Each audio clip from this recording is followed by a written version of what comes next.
Hi, I'm Dr. Connor King, an orthopedic surgeon at the center.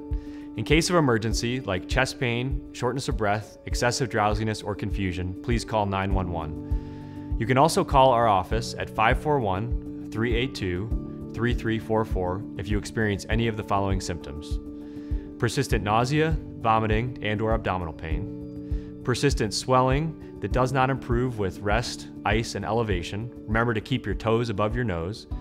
Please do call our office, however, if the swelling does not decrease with elevation, or if you develop symptoms of calf pain and tenderness, or you have tenderness on the inside portion of your thigh, or feel a knot in your calf or inner thigh, as these may be symptoms of a blood clot.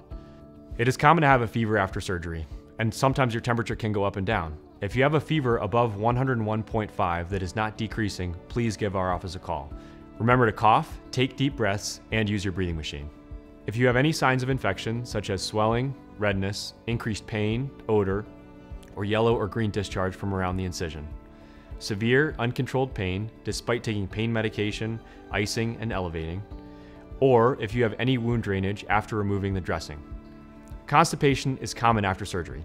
Please call our office if you have not had a bowel movement after surgery, or if you're feeling uncomfortable, nauseated, or vomiting. And finally, if you do not have a blood thinner, please also make sure to give our office a call. If you call after hours, one of the on-call providers will assist you. Thank you for watching. If you have any questions, please call us at 541-382-3344.